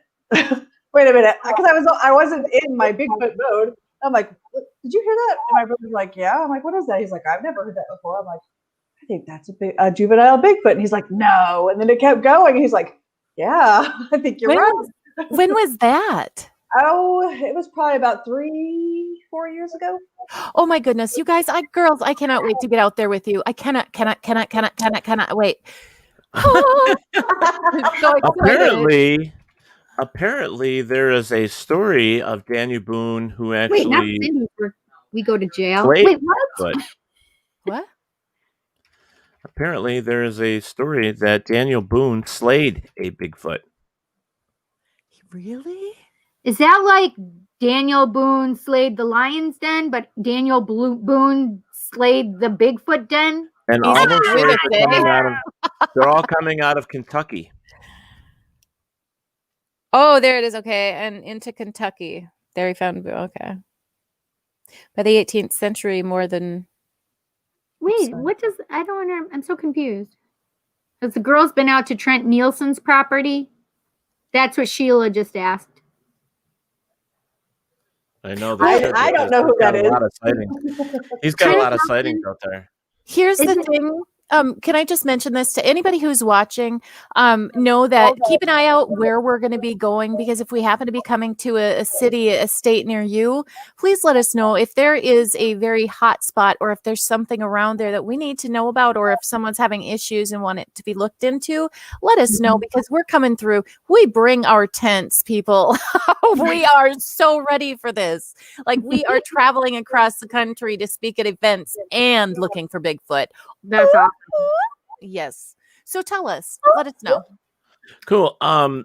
Bill Davis, what does that mean? Not Cindy's. We go to jail. What does that mean? I'm so confused. I have no idea. But Trent Nielsen is the he was one of the guys on Naked and Afraid that accomplished the journey that they put out there for the 20 days, 40 days, or whatever.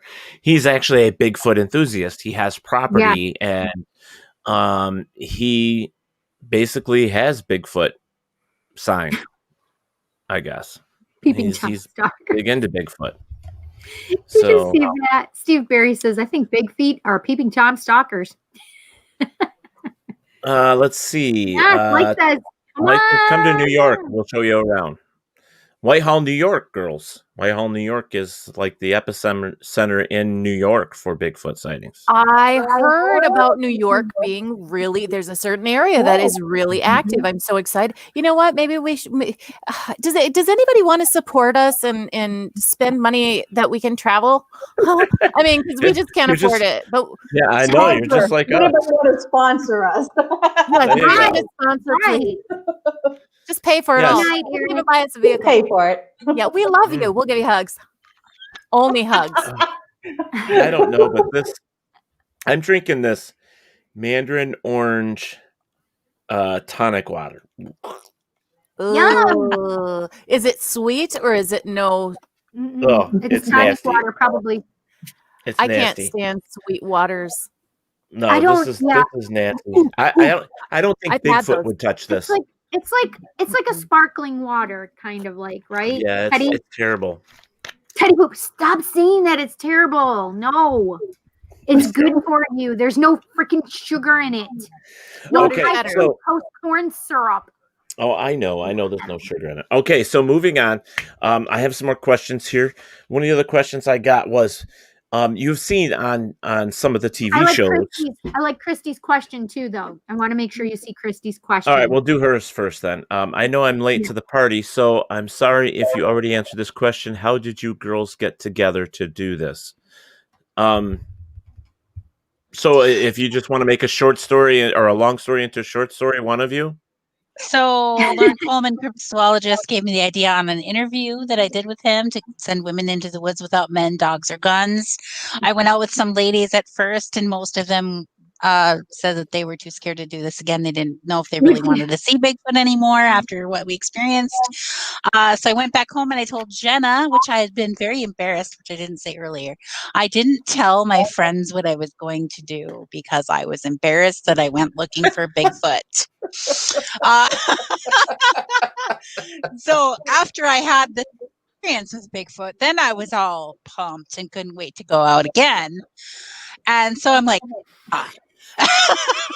guess what happened? And she's like, oh my gosh, I want to do this. Please, please, please, please, please. And so she's been with me ever since then. And then I wanted Tammy there too, because, you know, I got to say that of my friends, Tammy's probably the toughest girl I know. And we all got to have one of them kind of girlfriends. It's usually me. Or my daughter. We've got a couple jobs for Tammy, so she's the she'll kick your butt. I'm telling you. Anyway, She's a person. and as she's security, and not to mention that Jenna and Tammy are both very, very gifted psychics too. So the three of us coming together as a triangle has been just spectacular. Yeah, and that's amazing. we talked briefly about doing remote viewing, and like what I call geographic remote viewing, because I use Google Earth and Google Maps, and I can literally drop a GPS pin on something and keep that GPS coordinate. When I'm remote viewing a location and I see something there, I will drop a pin right next to what I'm seeing, and then I'll send the coordinates to them, and I'll say, "Hey, what do you see here?" Just to see what they come up with. It is so much fun when they come back with the exact same thing I'm seeing there. One in particular time, we were about to go out looking in Minnesota, and we looked at it first, and I dropped a pin and sent it to them, and Tammy's like, I'm seeing Bigfoot with a mountain lion. I'm like, me too. That's exactly what I saw. So Wow. I was excited. It's always That's fun awesome. when they can confirm what I'm seeing too. So, that's good. But then when we go there and there's something there, that's even better. Right. There you go, Christy. There you go. Yes, indeed. So a lot of guys are in here saying, come to Ohio, come to Florida, come to. So guys, that means you have to put some money to their PayPals. Steve what's said, the other one? If you don't use PayPal, use Venmo. Steve said, "What's the address for checks?" I'll give you my PayPal. Yeah, They don't take hate checks because PayPal. those bounce. Venmo and So you gotta have. Cash App. It's gotta be cash. It's gotta be cash. Well, Venmo, I believe, is by PayPal. One of Cash App or Venmo. One of the two are by Square, and the other is by PayPal. Really? Wayne National Forest. I wonder. Oh, Yeah. Christy says, I'll put this up there for you girls. My thing is running so. There we go. Well, no, get off there. There we go.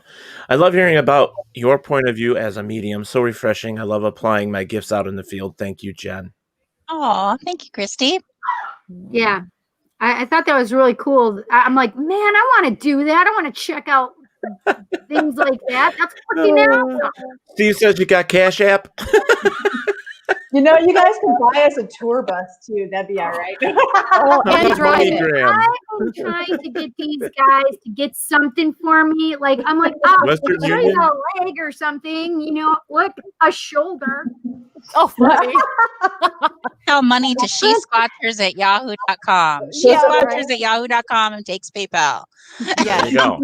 We will There you go. also receive donations for vehicles. Yeah. My vehicle. Yeah. My vehicle. Western Tammy will Union. even take a camel. She's the tough one. She will take a camel. Yeah, A camel. the camel.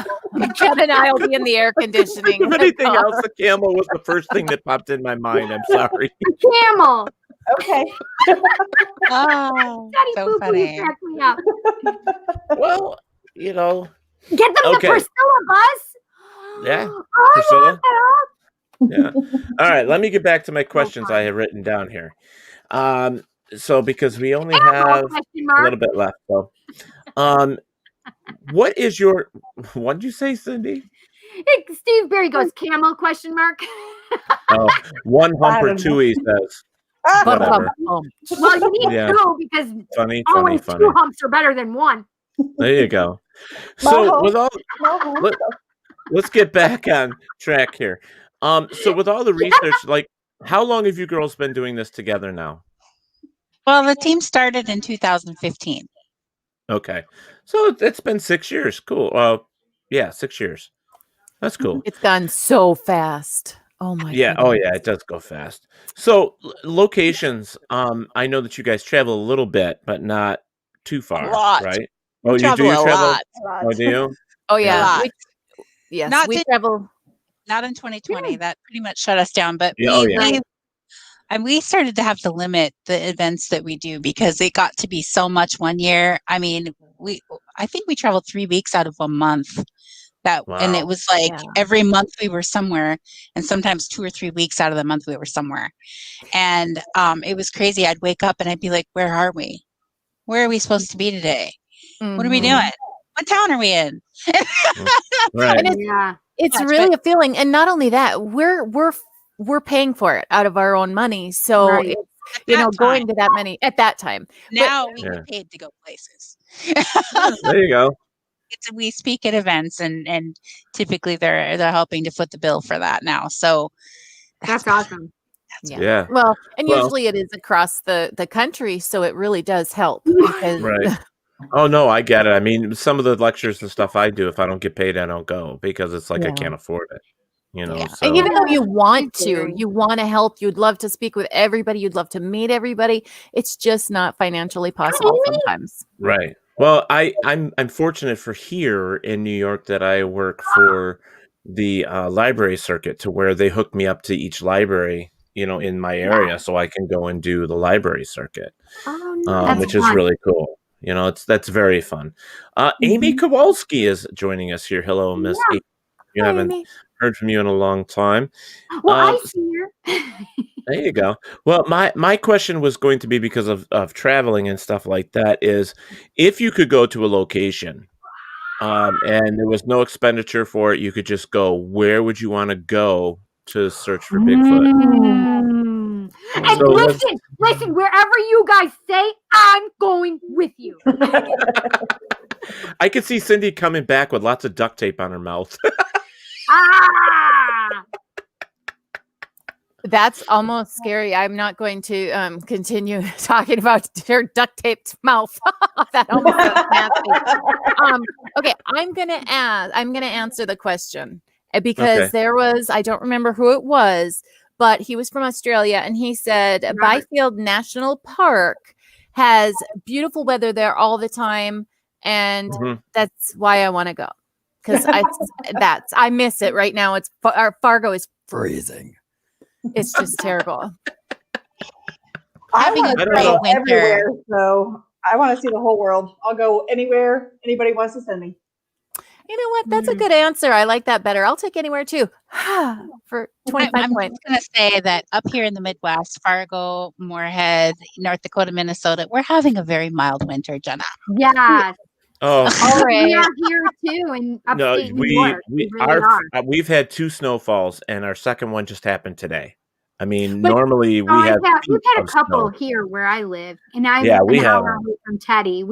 I'm closer to Lake Ontario than he is, and we've had some snow, but nothing like we normally would. But the Farmer's Almanac did say that this winter should be very mild. Oh, really? Oh, I'm so glad. Well, no, and the reason Jen said that is because I'm always complaining how cold it is right now, and she's always like, Jenna, she gets mad. She's like, you're just used to Texas. You've turned. What did you say? You've turned into a Texan. She's forgotten where she comes from. That's where it is. She's forgotten where she came from. I'm in Virginia Beach now, and I am so happy that there has not been a single snowflake this entire winter. My grass is still green. I can't wait to see. Wait, you said you're beautiful. in Virginia Beach? Is that what you just said? Yep, that's where I live now. Wow. Wait, so did you used to live near these girls? Yeah, I used to live in Gary, Minnesota. I was about 45 minutes from them. Got it. You chose and opted for the warmer weather. Yes, I'm not from Minnesota, so spending 14 years there was more than enough for me. It just sounds so cold. And after watching Fargo, I'll stay here.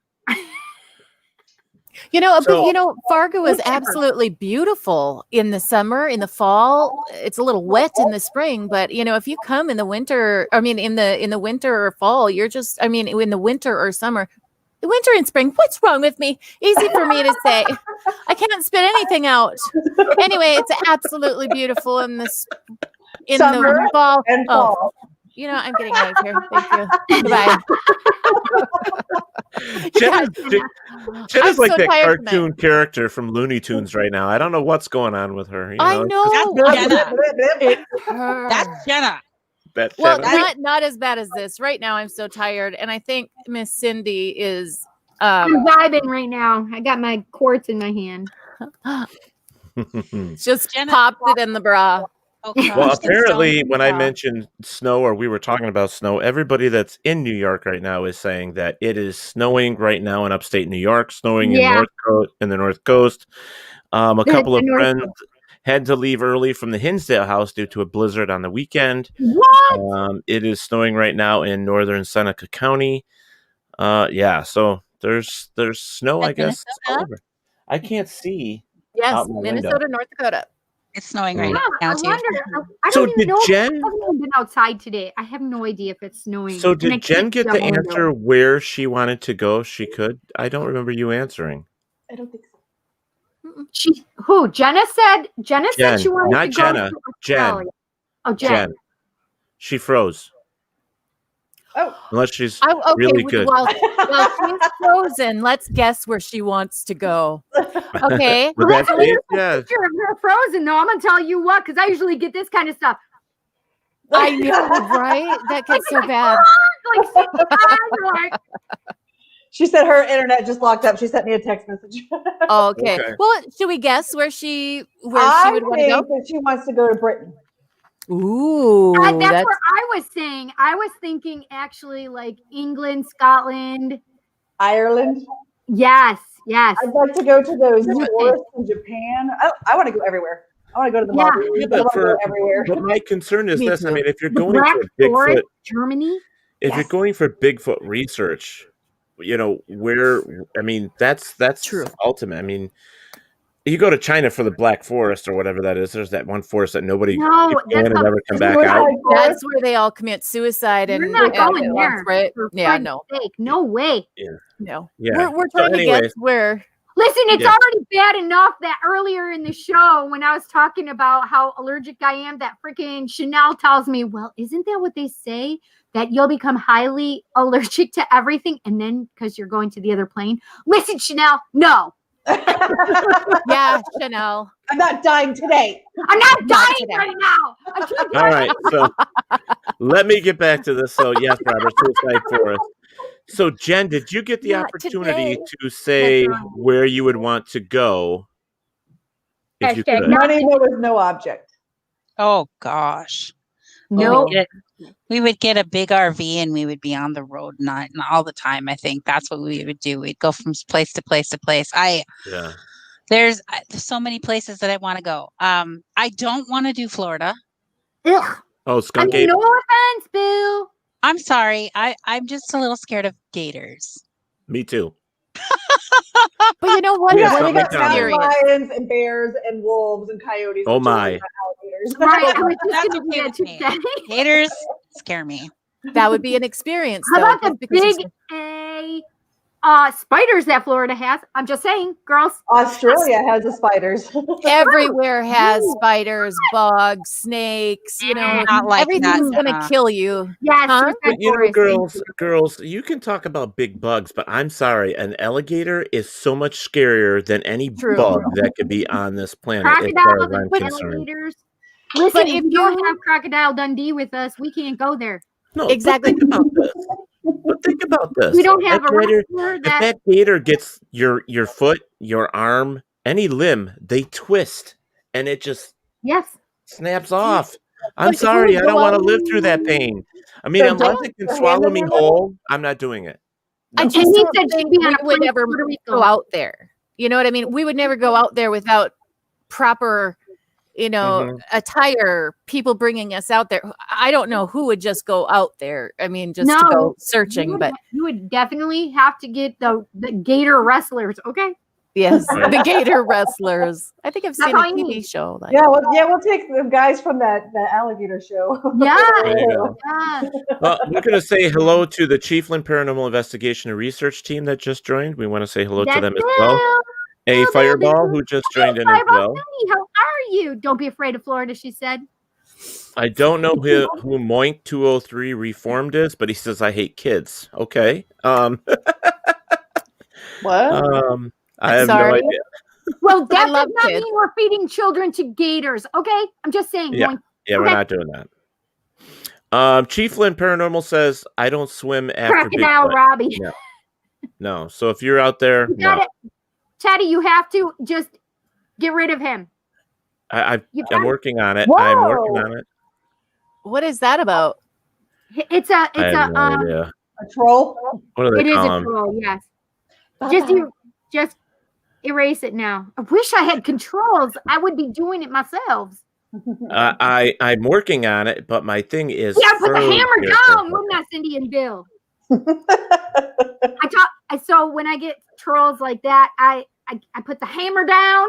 It's Mjolnir, and I will whoop them with it. You will whoop Okay. them with it? Mhm. Whoop. I whoop them with it. That would be nice. Ooh, but We have to be naked and afraid. Oh, funny. If I'm naked, they'll be afraid. Yes, that's exactly it. Gall darn it. You can't be over like 30 and be naked. I mean, and be on a show. Did you Teddy, you got to get rid I'm of working on it, Cindy. Relax. I'm working on it. Who is this? What is that purple one anyway? What stream is that? Is it Twitch? Yes. Mm-hmm. Banhammer. That's right, Steve. Put the hammer down. I don't know, but I can't get that to work. You should just- ask Tammy. It's the three dots at the. There is no when- 3 dots. I know there is no 3 dots. That's what I'm saying. That's weird. Should ask Tammy about the thermal video. Oh, yes. Okay. Undo Okay. him. So I'm asking thermo video. Yes. Okay. Get him off So the screen, yeah, Teddy. while you take him away, I'm trying. while we No, just at an event, we went out with Matthew Delph of Micro, and he took us to one of his spots. And Jenna and I went during the day and went on a hike and stuff and looked at the area a little bit, and we decided that we should go back that night, just us, not with a group of people because it's night and it's dangerous. So us and Matthew went back up there, and we were remote viewing over dinner before we went up there, and we found a good area and we drove up there. And as we got up there, Jen looked again, and she was remote viewing, and she said, "Hey, Tammy, there's one about 30 feet away right outside the car." So I jumped out and I had the FLIR. Now it was my first time using the FLIR, and it was dark. There was no light, pitch dark. And so I'm looking through the FLIR and I see him up against a tree. And I was like, oh my gosh, he's right there. Jen, he's right there. Guys, he's right there. I see him. So I'm sitting there and I'm trying to get the thing to record, and it's pitch dark and my first time using it, and I can't get it to record. And so I'm like, guys, how do I turn this thing on? How do I get it to record? And nobody was paying attention to me. So as I was watching him through it and trying to get them to pay attention to me, he leans back and he leans his back up against the tree and he lifts his arm up and he's got all this hair hanging down. And I was just like, oh my gosh, I see this, Of course, that didn't get recorded. But finally, they came over and Jenna turned it on to record for me. And we got 13 minutes of FLIR footage. 13 minutes, not a flash by, not someone kind of going through the woods. 13 minutes of him sitting there letting me record him. He knew that I was there, and I knew that he was there, and he didn't run away, and I didn't try to get any closer. But we got 13 minutes of footage, and I think we posted like 6 of it. It's on our YouTube channel. You can watch it on there if you want to see it. I think it's, the Tennessee Expedition or something like that? Tennessee Night Expedition. Yeah. It was That's amazing. awesome, guys. Yeah, that was a fun one. And it was weird because somebody asked us later, like, did you try to approach? And I'm like, that didn't even occur to me to go closer. We were so close already, like 30 feet. That's pretty close. That's pretty close. Right? But it was really neat though, and I know we have just a few minutes left, but it was really neat how he looked like he was sitting. At first we thought he was sitting until our friend Matthew went back to look again, and here he had found out that was more of a complete drop off. So here he had been standing. Isn't that right, Jen? Tammy? Oh, yes. When we were actually scheduled to leave the next morning, so we couldn't go back out there and look at the area in the daytime. So, which was what we would normally want to do, but we were traveling and we were on our schedule to be on our way back home. So Matthew went back out there without us to check out that location where the Bigfoot actually was.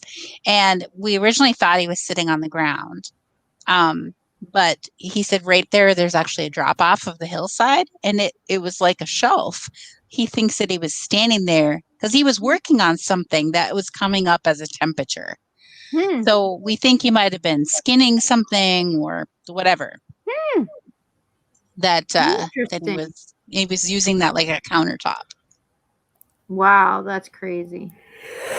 Everybody's saying, "Oh, puppy, cute puppy." Oh, puppy, cute puppy. And why am I the only one who ever follows directions, girls? Nobody else said it. So Barry said, an off-topic question: what are your thoughts of the mythological creature Wendigo that is thought to be in the northern central part of the U.S.? That actually, those stories come from my tribe, actually. And the Wendigo is supposed to be a cannibalistic spirit that would come and take over humans if they cannibalize each other in times of famine. And so that would be like the reason you wouldn't want to do it. If you were dying, you would rather not be taken over by a Wendigo. Yeah. Yeah. I like what Robert just said. It should be renamed Where'd He Go to be more accurate. Wendigo is the same thing as a Bigfoot. Absolutely not the same thing. Where'd he go? Yeah. It's been fun tonight, girls. I mean, it's just about time to get out of here.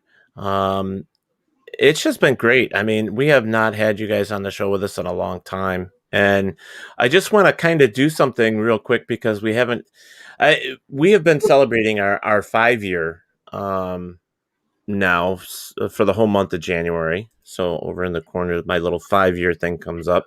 Mm-hmm.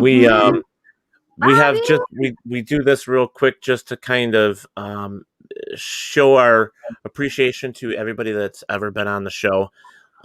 We love it. So I'm going to run a real quick video for everybody here that's watching.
There was just so many people that tried to put on this little video. I just couldn't get everybody on there. And when I was talking to Cindy about putting it together, it's like, how do I put so that it's not a 10-minute long video of everybody's pictures on there and all that stuff? And I finally just had to, at the moment, just say, and more, because there was just so many, and you girls have been, I mean, you guys have been on a couple times, and I just adore you girls. I love what you do. Started too. Yeah, I was a guest on here first. Yeah, I love what you guys do and what you look for. I mean, when we did the we did the Bigfoot thing, ECBR thing together. Yep. Yeah, it was amazing. You girls are like amazing, and I love you girls. I know he came back and he was telling me all about you. I'm like, and this is why you didn't take me with you, and I wanted to be with you. It's doing this, like, come on. That's so man. funny. But it was fun to just go and hang out with people and talk about Bigfoot because I love the whole idea of Bigfoot. I really do. And I really hope that someday with people like you girls that are out there trying to discover whether he's real or not. I mean, we need people like you, especially Ooh, the chick's doing it. Yeah, chicks. Big. You know, yeah, apparently, but there's so many different people out there doing the cryptid thing now. And I think it's amazing. So anybody that has the will, the desire, and the talent to get out there and search for them, I think it's amazing. It's I really think it's amazing, and I really applaud you girls for doing what you do. Thank you. It's all about truth. I think that's why we all do what we do. It's about the truth. Right. Well, I want to thank you girls again for coming here and hang out with us. I've had a blast with you girls. It's awesome. Now, Jen, real quick, tell when your show is on again. I forgot about your show until just now. When is because you guys have a show as well. We're at Wednesday nights on ParaX, but we always upload the show right after to our YouTube channel at SHE-Squatchers Official. So subscribe to us there. There you go, at YouTube. I should have asked, and I totally dropped the ball, so I apologize. So just because I'd like to say to Jenna, cuckoo choo. Oh man, if you would have heard it, baby. It was so good. Very serious research video until that moment. It was too. That's well, I just figured, just for fun, that would be kind of a cool way, and to say thank you, girls, for coming here and doing this with us. I really do. Come on, that's a reality. Thank you so much, Ted. That's really nice. Did you hear that? Barry said, "Hotties in the woods." Come on, that's a reality show. Yeah, I mean, you know what? They had mountain monsters. How come we can't have like the girls go out and do something? That's right. And Fireball says, "Yes, girl power." And if they have to wear bib overalls and carry shotguns, I think we should give them bib overalls and squirt guns. There you go. If they're really cute bib overalls, Tammy, we could totally rock it. You could rock it, actually. I wouldn't. As long as I can wear shorts and tank tops. Yeah, I'd need shorts too. There you go.